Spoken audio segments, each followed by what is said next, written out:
믿기 힘든 일이 벌어지고 있습니다. 한국의 예비군 수준은 전 세계 1위입니다. 이 한 문장 때문에 전 세계 군사 커뮤니티가 술렁이기 시작했습니다.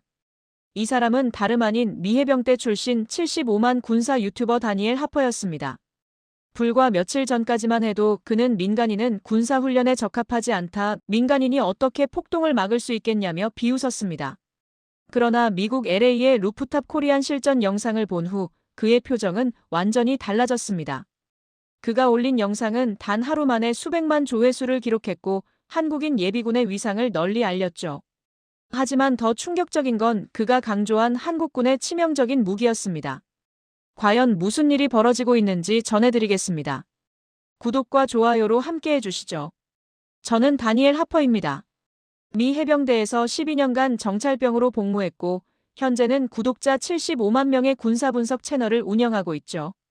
이라크 팔루자에서, 아프가니스탄 칸다하르에서 총알이 머리 위로 날아다니는 전장을 경험했습니다. 제대 후엔 그 경험을 살려 전투 브리핑과 군사 장비 리뷰를 주로 다루는 유튜브 채널을 시작했죠. 구독자들은 제가 실전 경험을 바탕으로 분석하는 걸 좋아했습니다. 솔직히 말씀드리자면 아시아 군대에 대해선 별로 아는 게 없었습니다. 일본의 가미카제나 중국 인민해방군 정도만 미국 군사교과서에서 자주 봤을 뿐이었죠. 한국은 그저 삼성 휴대폰과 현대 자동차를 만드는 나라, 한국 전쟁 때 미국이 구해준 약한 동맹국 정도로만 생각했습니다. 미군 기지가 주둔하는 이유도 북한을 견제하기 위해서라고만 알고 있었죠. 그날도 평소처럼 새벽까지 영상 편집을 하고 있었습니다.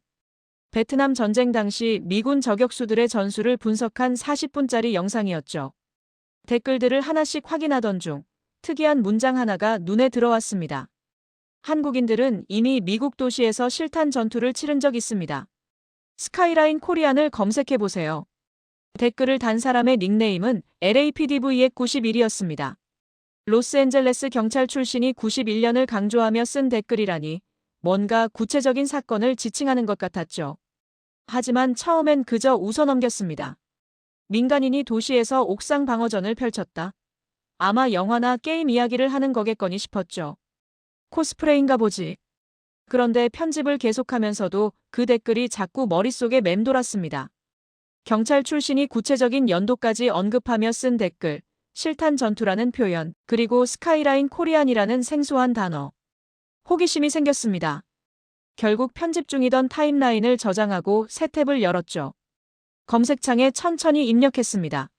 스카이라인 코리안 폭동. 검색 결과 맨 위에 뜬 것은 1990년대 LA 동아시아 상권 폭동. 실제 영상이라는 제목의 유튜브 영상이었습니다. 썸네일에는 붉게 타오르는 도시의 거리와 건물 옥상 위에 서 있는 검은 그림자들이 보였죠. 순간 등골이 서늘해졌습니다. 이건 영화 포스터가 아니었습니다. 설마. 중얼거리며 재생 버튼을 클릭했습니다. 화면에 나타난 것은 제가 이라크에서 봤던 도시 전투 현장과 놀랍도록 비슷했습니다. 한밤중 로스앤젤레스의 거리에 검은 연기가 자욱했고 가로등 불빛 사이로 화염병이 터지는 섬광이 번쩍였습니다. 카메라가 위로 향하자 건물 옥상 난간에 소총을 들고 서 있는 동양계 남성들의 실루엣이 선명하게 드러났죠. 이건 영화가 아니었습니다. 실제였습니다. 제 군인 시절 본능이 즉각 발동했습니다. 화면 속 남자들의 자세를 자동으로 분석하기 시작했죠. 시선은 거리를 향해 고정되어 있었고 상체는 살짝 앞으로 기울어진 채 안정적이었습니다. 총기를 잡은 손의 위치도 정확했죠. 이건 훈련받지 않은 민간인의 떨리는 손놀림이 아니었습니다. 실전을 경험했거나 최소한 체계적인 군사훈련을 받은 사람들의 움직임이었습니다. 표정이 굳어졌습니다. 이건 단순한 폭도도 겁먹은 상인도 아니다. 혼잣말이 튀어나왔죠. 화면 속 그들은 프로였습니다. 아마추어가 아니었습니다. 그날 밤 편집은 완전히 뒷전이 되었습니다. LA 한인 상권 폭동, 무장자경단, 한국인 예비군 같은 키워드로 보고서와 기사, 학술 논문을 찾아 읽기 시작했죠. 한 편, 두 편, 세 편. 읽으면 읽을수록 놀라운 사실들이 드러났습니다. 창밖이 어슴풀에 밝아올 때까지 저는 모니터 앞을 떠날 수 없었습니다. 12년간 해병대에서 복무하며 수많은 전투 기록을 봤지만 미국 본토에서 이런 일이 있었다는 건 처음 알았습니다. 1990년대 초 로스앤젤레스는 거대한 화약고였습니다. 제가 찾아본 자료에는 모든 것이 담겨 있었죠. 한 흑인 운전자가 백인 경찰 4명에게 무차별 폭행을 당하는 장면이 비디오에 찍혔고 전 미국이 그 영상을 봤습니다. 하지만 법원은 경찰관들에게 무죄를 선고했죠. 정당한 공무집행이라는 판결문을 읽으며 저도 분노가 치밀었습니다. 이건 명백한 불이었습니다. 판결이 나온 1992년 4월 29일 저녁 LA는 폭발했습니다. 처음엔 평화로운 시위였죠. 시민들이 피켓을 들고 거리로 나왔고 정의를 원한다고 외쳤습니다. 하지만 해가 지면서 상황이 급변했습니다. 술에 취한 청년들, 갱단 멤버들, 그리고 혼란을 틈타 약탈을 노리는 사람들이 시위대에 섞여들었죠. 유리창이 깨지는 소리가 시작이었습니다. 그 후로는 걷잡을 수 없었습니다. 제가 뉴스 영상들을 시간순으로 편집해서 다시 봤을 때 소름이 돋았습니다. 불과 몇 시간 만에 평화 시위가 도시 전체를 집어삼키는 폭동으로 변했죠. 상점들이 약탈당하고 건물에 불이 붙었습니다. 검은 연기가 LA의 밤하늘을 뒤덮었죠. 그런데 여기서 이상한 점을 발견했습니다. 경찰 배치 기록을 확대해서 보니 다운타운 금융지구와 해변가, 부촌에는 순찰차와 진압부대가 빼곡하게 배치되어 있었습니다. 지도에 파란 점으로 표시된 경찰 병력이 마치 철벽을 친 것처럼 보였죠. 반면 동양인과 히스패닉이 주로 거주하는 중저소득 지역은 텅 비어 있었습니다. 파란 점이 거의 보이지 않았죠. 여기가 바로 리틀 서울입니다. 저는 화면을 가리키며 혼잣말을 했습니다. LA 동부의 한인 상권 밀집 지역, 리틀 서울 지구. 이곳에는 당시 LA 전체 인구의 23%에 불과한 한국계 이민자들이 운영하는 상점들이 모여 있었습니다. 그런데 폭동이 끝난 후 집계된 피해 통계를 보고 저는 할 말을 잃었죠. 전체 상점 피해액의 3,538%가 한인 상점에서 발생했습니다.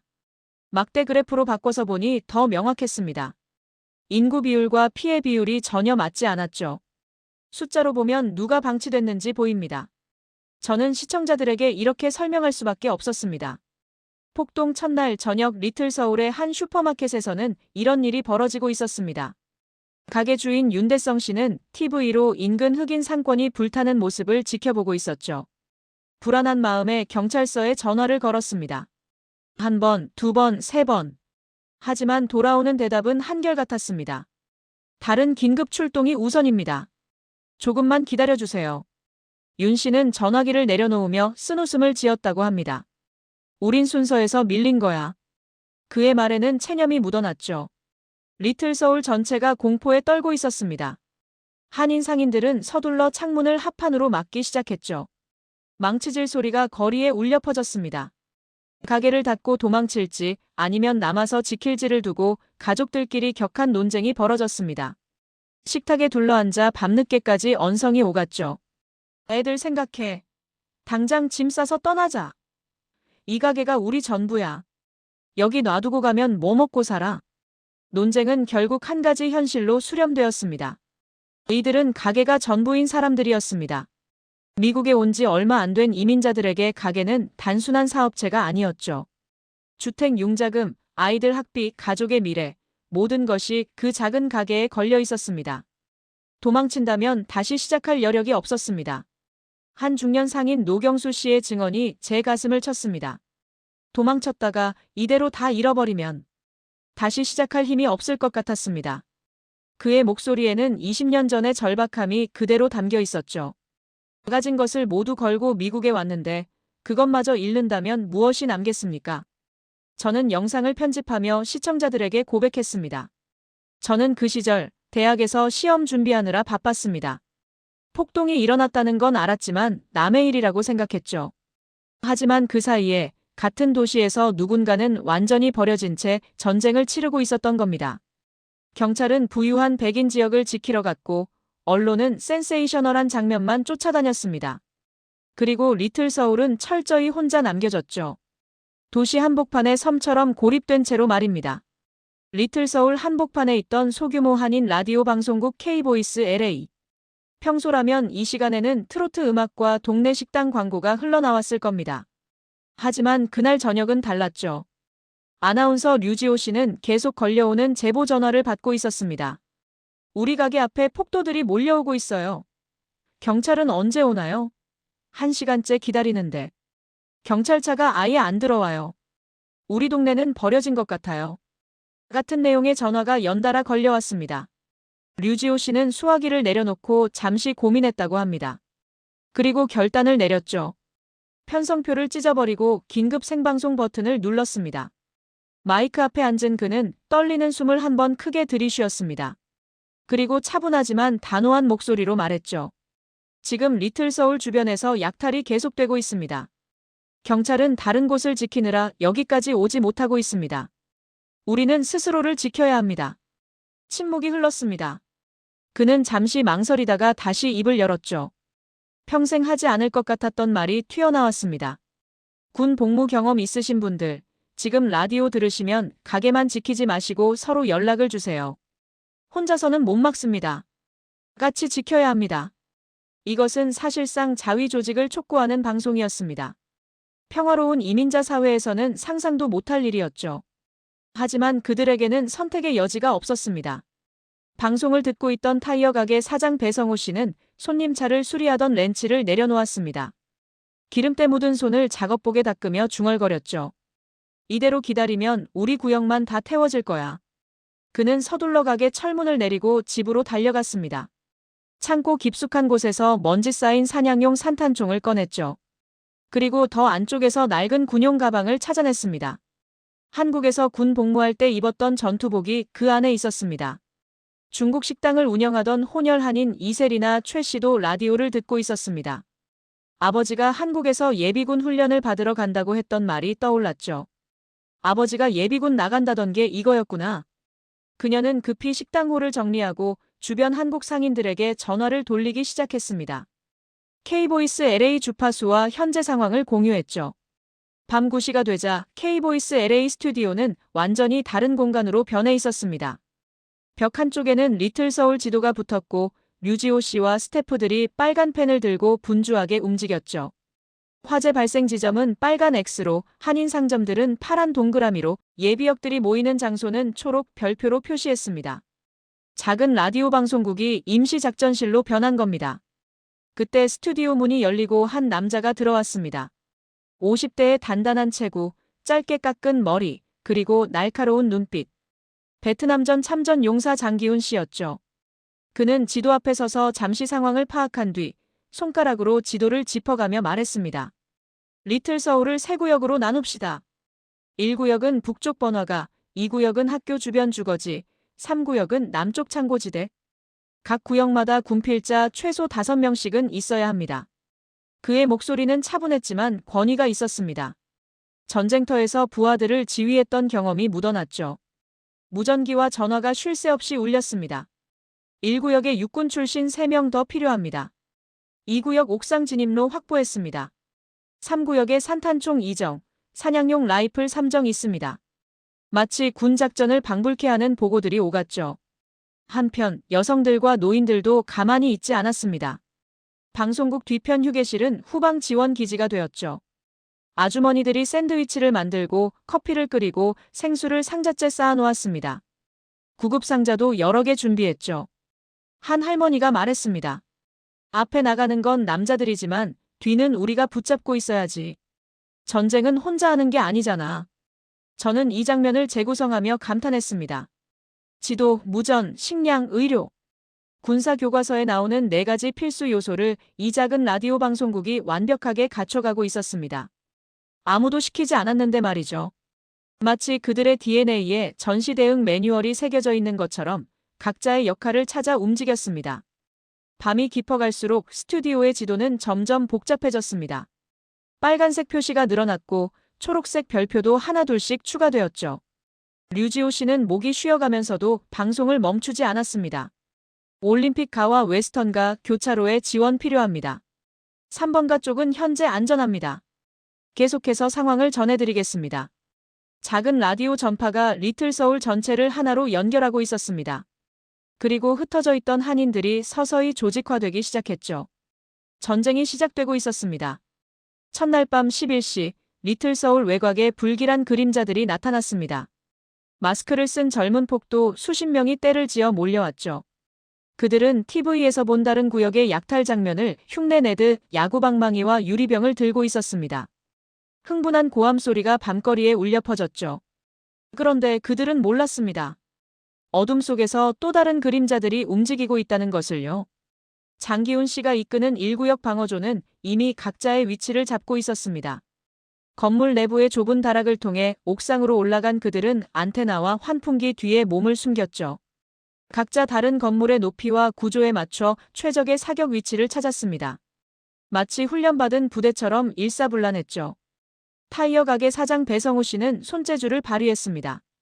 낡은 작업용 사다리를 이용해 맞은편 건물 두 곳을 연결하는 임시 통로를 만들었죠. 혹시 모를 추락에 대비해 사다리 아래에는 폐타이어를 높이 쌓아뒀습니다. 이거라도 있으면 떨어져도 덜 다치겠지. 그의 말에 동료들이 고개를 끄덕였습니다. 낮 동안 서둘러 설치한 소형 배터리 조명과 랜턴이 옥상 모서리를 은은하게 비추고 있었습니다. 너무 밝으면 표적이 되고 너무 어두우면 아군끼리 구분이 안 되니까요. 흰색 천으로 만든 임시 깃발 2개가 바람에 펄럭였습니다. 위에서 봤을 때 각 구역을 구분하는 표식이었죠. 폭도들이 리틀서울 중심가로 이어지는 사거리에 도착했습니다.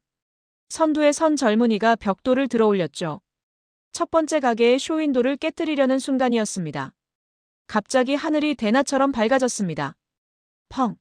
하는 소리와 함께 하얀 섬광탄이 터졌습니다. 강렬한 빛이 폭도들의 눈을 찔렀고 모두가 본능적으로 손으로 얼굴을 가리며 웅크렸죠. 벽돌을 든 청년은 놀라서 뒤로 넘어질 뻔했습니다. 장기훈 씨가 배성우 씨를 보며 고개를 끄덕였습니다. 신호였죠. 배성우 씨는 산탄총을 들어올렸습니다. 조준은 정확했습니다. 제일 앞에 선 폭도들의 발치에서 약 1m 떨어진 아스팔트를 겨냥했죠. 탕!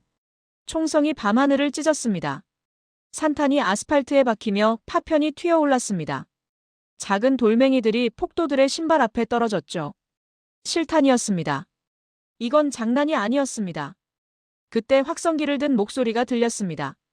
리틀서울 자경단 대표 도윤석 씨였죠. 그의 영어는 거칠었지만 또박또박했습니다. 우린 너희를 쏘러 나온 게 아니다. 하지만 이 거리는 넘기지 않는다. 지금 돌아가면 아무도 다치지 않는다. 선택은 너희가 하는 거다. 단호한 목소리였습니다. 협상의 여지가 없다는 걸 모두가 알 수 있었죠. 폭도들 사이에서 웅성거림이 일었습니다. 경찰이야? 누군가 뒤를 돌아봤지만 순찰차는 어디에도 보이지 않았습니다. 대신 여러 건물 옥상에서 동시에 손전등 불빛이 반짝였죠. 하나, 둘, 셋. 6개의 불빛이 그들을 내려다보고 있었습니다. 그리고 난간 뒤로 총구가 보였죠. 숫자는 정확히 알 수 없었습니다. 제가 영상을 분석하면서 흥미로운 점을 발견했습니다.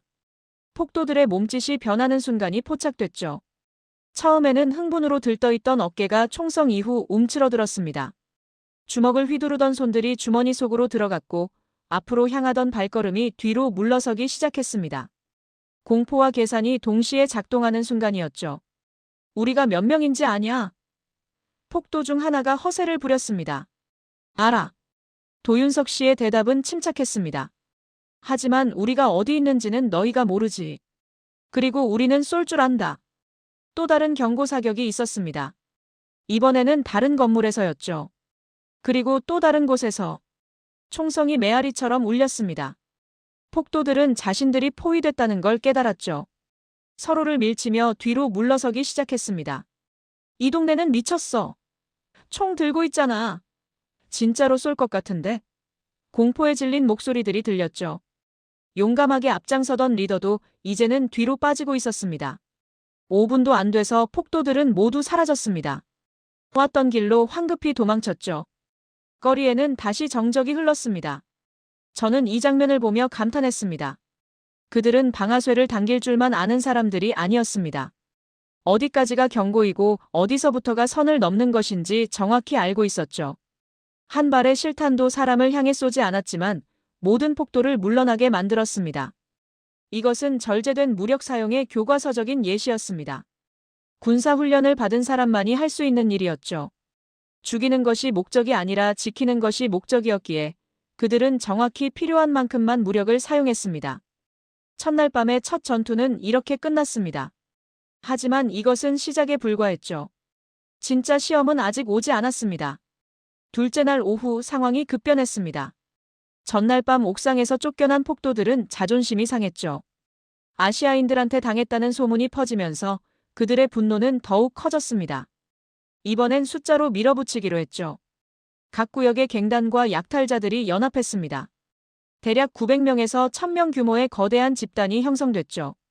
그들의 목표는 하나였습니다. 리틀 서울을 완전히 짓밟는 것. 한인 자경단은 이미 최악의 소식을 들었습니다. K보이스 LA 방송을 통해 외곽 상점 상당수가 전날 밤 불탔다는 제보가 들어왔죠. 연기 냄새가 바람을 타고 중심가까지 밀려왔습니다. 이제 선택의 시간이었습니다. 장기훈 씨, 도윤석 씨, 배성우 씨를 비롯한 주요 인물들이 급히 모였습니다. 지도를 펼쳐놓고 격론이 벌어졌죠. 외곽까지 다 지키려다가는 우리가 먼저 무너진다. 하지만 거기도 우리 동포들 가게가. 고민 끝에 결론이 났습니다. 쓰라린 결정이었지만 현실적이었죠. 외곽 상점의 희생을 감수하더라도 중심부 골목과 주거지 구역만큼은 절대 뚫리지 않게 하자. 모든 것을 지킬 순 없지만 핵심은 지켜야 했습니다. 리틀 서울이 요새로 변하기 시작했습니다. 고물상에서 가져온 녹슨 철제 드럼통들이 끌려왔습니다. 고장나서 버려진 자동차들도 밀고 왔죠. 목재 팔레트, 타이어 더미, 콘크리트 블록. 구할 수 있는 모든 것이 동원됐습니다. 주요 골목 입구마다 이런 장애물들이 쌓여 바리케이드가 됐죠. 마치 전쟁 영화의 한 장면 같았습니다. 골목 안쪽 창문마다 소방용 물통과 소화기가 배치됐습니다. 화염병에 대비한 것이었죠. 아이들과 여자들은 물에 적신 담요와 수건을 준비했습니다. 연기를 마시지 않기 위한 대비였죠. 오후 3시 장기훈 씨가 무전기를 들었습니다. 각 구역 상황 보고하라. 1구역 정상. 옥상 7개 지점 확보. 2구역 동쪽 교차로 접근 인원 목격. 숫자 확인 중. 3구역 바리케이드 보강 완료. 그때 2구역에서 급한 보고가 들어왔습니다. 약 200명 접근 중. 목소리의 주인공은 장기훈 씨의 고등학생 아들 장우진이었습니다.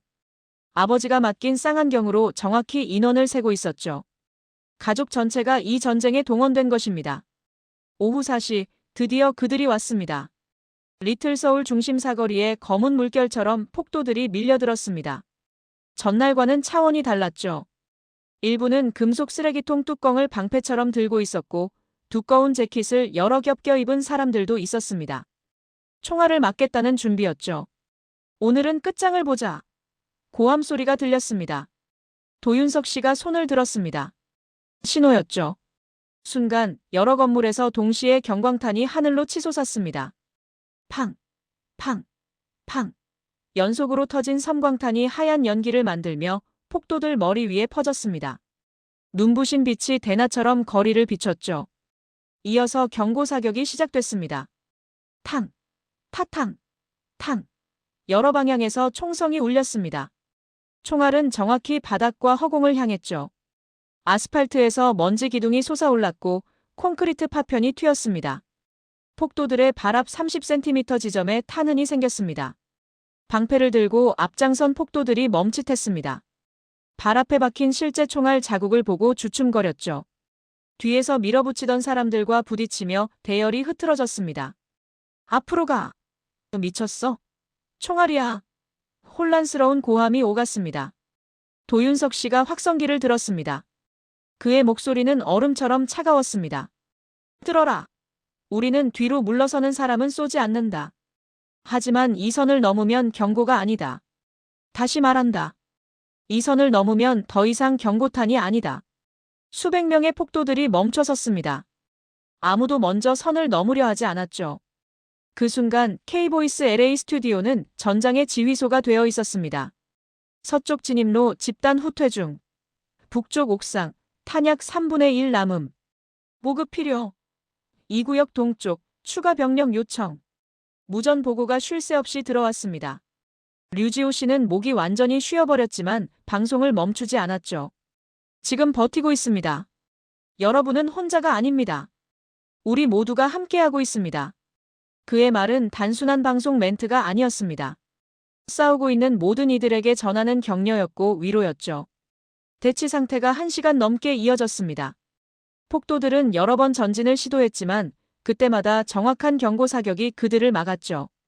지친 폭도들이 하나둘 뒤로 빠지기 시작했습니다. 1000명 가까운 숫자도 결국 총 앞에서는 오합지졸이었습니다. 해가 지면서 폭도들은 완전히 물러갔습니다. 거리에는 깨진 유리병과 버려진 방패들만 남았죠. 저는 이날의 기록을 정리하며 놀라운 사실을 발견했습니다. 수천 발의 총알이 발사됐지만 리틀서울 중심부에서는 단 한 명의 사망자도 나오지 않았습니다. 이건 기적이 아니었습니다. 철저한 통제와 절제의 결과였죠. 정확히 겁만 주고 생명은 건드리지 않는 사격. 이건 훈련 없이는 절대 불가능한 일이었습니다. 저는 시청자들에게 이렇게 설명했습니다. 그들은 진짜 군인들이었습니다. 제복을 입지 않았을 뿐이죠. 폭동이 잦아든 후 저는 직접 리틀서울을 찾아갔습니다. 아니, 정확히는 남은 것을 찾아갔다고 해야겠죠. 외곽 도로를 따라가니 처참한 광경이 펼쳐졌습니다. 작은 슈퍼마켓, 세탁소, 분식집. 절반 이상이 불탄 잔해만 남아 있었죠. 검게 그을린 간판이 비스듬히 매달려 있었고 깨진 유리창 너머로는 텅 빈 내부가 보였습니다. 몇몇 상인들이 잿더미 사이를 뒤지고 있었습니다. 타지 않은 물건이라도 찾으려는 듯 비닐봉지를 들고 허리를 굽히고 있었죠. 한때 리틀서울 입구의 랜드마크였던 윤대성 마켓 앞에 섰습니다. 건물은 뼈대만 남아 있었죠. 윤대성 씨가 타버린 매장 앞 보도블록에 쪼그려 앉아 있었습니다. 그의 손은 바닥의 잔해를 무의미하게 긁어모으고 있었죠. 그래도 사람은 안 죽었잖아요. 그게 어디예요? 그가 말했습니다. 하지만 그의 눈은 텅 비어 있었죠. 20년간 일궈온 모든 것이 하룻밤에 사라진 사람의 눈이었습니다. 하지만 발걸음을 돌려 리틀서울 중심 골목으로 들어가자 전혀 다른 세상이 펼쳐졌습니다. 바리케이드의 흔적과 총알 자국은 여기저기 남아 있었지만 상점들의 셔터는 대부분 멀쩡했습니다. 집집마다 불이 켜져 있었고 창문으로는 TV 소리가 새어나왔죠. 어디선가 아이들의 웃음소리도 들렸습니다. 김치찌개 냄새가 골목에 퍼졌고 한 할머니는 화분에 물을 주고 있었습니다. 마치 전쟁이 비켜간 작은 섬 같았죠. 며칠 뒤 다시 찾았을 때 중심가 건물 벽에서 특별한 것을 발견했습니다. 누군가 스프레이 페인트로 큼지막하게 글을 써놓았더군요. WESTOODOURGROUND 그 아래 한국어로 우리는 끝까지 서 있었다라고 적혀 있었습니다. 지나가는 사람들이 멈춰서서 사진을 찍고 있었죠. 어떤 이는 조용히 고개를 숙여 경의를 표했습니다. 인근에서 타코 가게를 운영하는 히스패닉 상인 마르코를 만났습니다. 그는 담담하게 그날을 회상했죠. 솔직히 말할게요. 우린 그냥 문 닫고 집에 숨었어요. 겁났거든요. 근데 이상한 건 한국 가게들 근처가 제일 안전해 보였다는 거예요. 밤새 총소리가 들렸는데도 말이죠. 그 사람들은 진짜로 지킬 줄 아는 사람들이더군요. 그의 말에는 존경심이 묻어났습니다. 편견이 깨진 자리에 새로운 인식이 자리 잡은 것이죠. 경찰 내부 문서를 입수해서 확인해 봤습니다. 폭동 마지막 날 무전 기록에는 이런 짧은 보고가 있었죠. 리틀서울 구역은 현재 조용. 별도의 지원 요청 없음. 누군가는 이걸 평화라고 해석할지도 모릅니다. 하지만 진실은 달랐죠. 그들이 알아서 지키고 있으니 우린 신경 쓸 필요 없다는 뜻이었습니다. 끝까지 그들은 혼자였습니다. 폭동 피해 보고서의 숫자는 충격적이었습니다. 리틀서울의 한인 상점 약 2,100곳 중 900곳 이상이 피해를 입었습니다. 하지만 주목할 점은 가장 안쪽 주거 지역과 상업 중심지는 대부분 무사했다는 것이죠. 모든 것을 지키지는 못했지만 가장 중요한 것은 지켜냈습니다. 생존한 상인들이 임시 천막 아래 모여있는 모습을 봤습니다. 보험 서류를 들고 한숨을 쉬는 사람, 재건 비용을 계산하는 사람, 아이들 학교를 옮겨야 하나 고민하는 부모들. 무거운 침묵이 흘렀죠. 그때 누군가 말했습니다. 그래도 여기서 버텼으니 다시 시작은 할 수 있잖아요. 다들 고개를 들었습니다. 그리고 하나둘 고개를 끄덕였죠. 절망 속에서도 희망의 씨앗을 찾는 사람들이었습니다. 한 상인이 제게 다가와 말했습니다. 그의 말은 지금도 제 가슴에 남아 있습니다. 그날 우리는 두 가지를 동시에 알게 됐어요. 미국이 우릴 지켜주지 않는다는 것도 알았지만 우릴 지킬 수 있는 힘이 우리 안에 있다는 것도 알게 됐습니다. 쓰디쓴 깨달음이었지만 동시에 자부심도 생겼어요. 우리가 그렇게 약하지만은 않다는 걸 증명했으니까요. 벽에 쓰인 그 문장을 다시 봤습니다. 우리는 끝까지 서 있었다. 단순한 낙서가 아니었습니다. 그것은 선언이었고 증언이었고 약속이었습니다. 무너지지 않겠다는, 다시는 혼자 두지 않겠다는, 서로를 지키겠다는 약속이었죠. 저는 카메라를 들고 그 벽을 찍었습니다. 이것이 제가 전하고 싶은 이야기의 핵심이었으니까요. 때로는 지는 것 같아도 이기는 싸움이 있습니다. 모든 것을 지킬 수는 없어도 가장 중요한 것을 지켜내는 싸움 말입니다. 폭동이 끝난 후 몇 주가 지났습니다. 미국 언론들이 뒤늦게 리틀 서울의 이야기를 다루기 시작했죠. 처음에는 자극적이었습니다. 무장한 아시아 상인들 총을 든 이민자들 같은 제목이 신문 일면을 장식했습니다. 마치 무법자들이 도시를 점령한 것처럼 묘사했죠. 하지만 기자들이 추가 취재를 하면서 진실이 드러나기 시작했습니다. 치명적인 인명피해 없이 구역을 지켜냈다는 사실, 약탈자들이 아니라 방어자들이었다는 사실이 알려졌죠. 헤드라인이 바뀌기 시작했습니다. 가게와 이웃을 지킨 이민자들, 버려진 도시의 수호자들, 스스로를 구한 사람들. 톤이 완전히 달라졌죠. 해외 언론들도 주목했습니다. LA의 불타는 거리 사진들 사이에 특별한 이미지가 하나 있었죠. 어두운 하늘을 배경으로 건물 옥상 난간에 서 있는 사람들의 실루엣. 그 사진 아래에는 스카이라인 코리언즈라는 설명이 달렸습니다. 스카이라인 코리안. 지평선 위의 한국인들. 그 이미지는 순식간에 전 세계로 퍼졌습니다. 도망치지 않고 자리를 지킨 이민자 공동체의 상징이 된 것이죠. 유럽의 한 일간지는 경찰이 떠난 도시에 남은 사람들이라는 제목의 특집 기사를 실었습니다. 리틀 서울 자경단을 현대판 마지막 방어선으로 묘사했죠. 특히 한 흑백 사진이 큰 반향을 일으켰습니다. 옥상 수비대원의 얼굴을 클로즈업한 사진이었는데 그의 눈빛은 두려움도 분노도 아닌 그저 담담한 결의를 담고 있었습니다. 미국 참전용사협회 대표가 쓴 기고문을 읽고 저는 놀랐습니다. 나는 베트남에서 이라크에서 싸웠다. 하지만 내 동네를, 내 이웃을 그런 식으로 지켜본 적은 없었다. 그들은 군복 대신 작업복을 입은 군인들이었다. 훈장은 없지만 명예를 아는 사람들이었다. 나는 그들에게 경의를 표한다. 보수적인 독자들 사이에서도 한인들에 대한 존경심이 생겨났습니다. 스스로를 지킨다는 미국적 가치를 가장 미국적인 방식으로 실천했으니까요. 온라인에서는 더 뜨거운 반응이 일어났습니다. 한인 2세, 3세들이 유튜브와 소셜미디어에 가족의 이야기를 공유하기 시작했죠. 우리 엄마는 그때 옥상에 도시락을 날라주던 사람입니다. 할아버지는 항상 그날 이야기를 하세요. 도망만 치진 않았다고요. 아버지가 들려준 그날 밤 이야기를 이제야 이해합니다. 젊은 세대들에게 스카이라인 코리아는 단순한 역사가 아니었습니다. 자신들의 정체성, 자부심의 원천이 되었죠. 부모 세대가 겪은 차별과 고난, 그리고 그것을 극복한 용기가 다시 조명받기 시작했습니다. 리틀 서울 한인회도 변화했습니다. 폭동 이후 몇 년간 체계적인 변화가 일어났죠. 비상 연락망이 공식화되었고 자율방범 조직이 만들어졌습니다. 지역 순찰 시스템도 갖춰졌죠.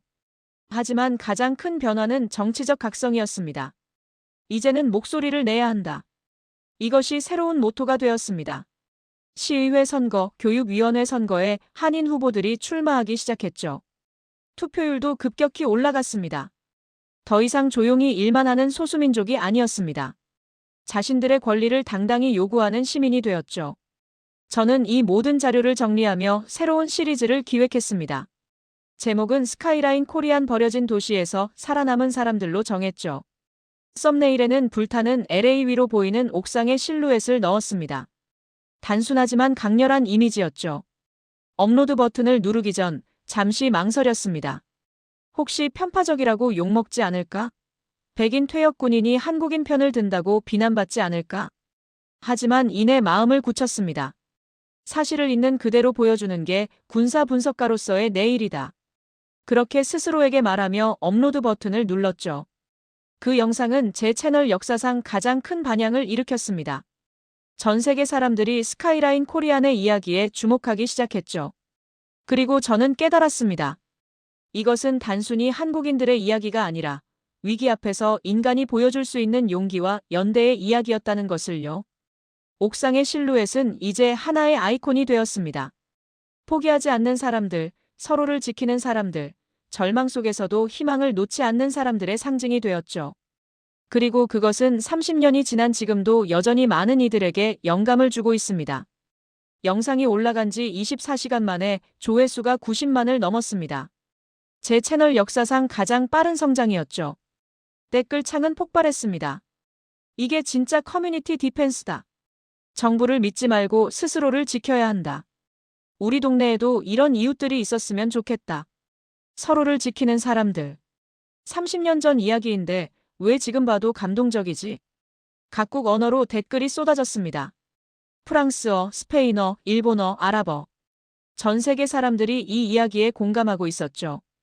특히 한국계 시청자들의 반응이 뜨거웠습니다. 가족의 비밀스러운 역사가 갑자기 세상에 드러난 것 같은 느낌이었을 겁니다. 우리 아버지가 그때 리틀 서울에서 밤새 무전기를 잡고 계셨어요. 집에 못 들어오셔서 엄마랑 울면서 기다렸던 기억이 나네요. 할머니는 지금도 그때 이야기만 나오면 울다가 웃으세요. 무서웠지만 자랑스러웠다고 하시면서요. 부모님이 왜 그렇게 절약하고 아끼며 사셨는지 이제 알겠어요. 모든 걸 잃을 수도 있다는 걸 아는 사람들이었구나. 댓글 하나하나가 역사의 증언이었습니다. 교과서에는 없는 살아있는 역사였죠. 현역 군인과 퇴역 군인 구독자들의 반응도 특별했습니다. 한미연합훈련 때 한국군이 왜 그렇게 진지하게 임하는지 이제 알겠다. 장난이 아니었구나. 그들은 전쟁을 연습이 아니라 현실로 받아들이는 사람들이다. 존경스럽다. 내가 한국에서 복무할 때 느꼈던 그 긴장감의 정체를 이제야 이해한다. 후속 영상을 준비하며 저는 한국의 군사 시스템을 더 깊이 조사했습니다. 징병제, 예비군 제도, 민방위 훈련. 숫자와 도표로 정리해보니 놀라운 사실이 드러났죠. 한국의 모든 성인 남성은 군사훈련을 받습니다. 제대 후에도 8년간 예비군으로 편성되죠. 그 후에도 민방위 훈련을 받습니다. 사실상 전 국민이 유사시 전투원이 될 수 있는 시스템입니다. 이 나라는 전쟁을 바라보는 관점 자체가 다릅니다. 저는 시청자들에게 설명했죠. 미국인들에게 전쟁은 언젠가 일어날 수도 있는 일입니다. 하지만 한국인들에게는 언제든지 일어날 수 있는 일이죠. 그 차이가 리틀 서울에서 드러난 겁니다. 저는 당시 자경단의 핵심 인물들을 직접 만나러 갔습니다. 장기훈 씨, 배성우 씨, 도윤석 씨. 이제는 백발이 성성한 노인들이었죠. 하지만 그들의 눈빛은 여전히 날카로웠습니다. 인터뷰는 제 예상과 달랐습니다. 영웅담을 기대했지만 그들은 담담했죠. 특별한 일을 했다고 생각 안 해요. 그냥 우리 동네니까, 우리 가족이니까 지킨 거죠. 누구라도 그 상황에선 그랬을 거예요. 도망갈 곳도 없었고. 영웅? 아니에요. 그냥 겁먹은 아버지들이었어요. 가족 지키려고 필사적이었을 뿐이죠. 그들의 겸손함이 오히려 더 큰 울림을 줬습니다. 큰 소리치지 않는 조용한 책임감. 그것이 진짜 힘이었습니다. 메모장에 적어뒀던 문장을 다시 봤습니다.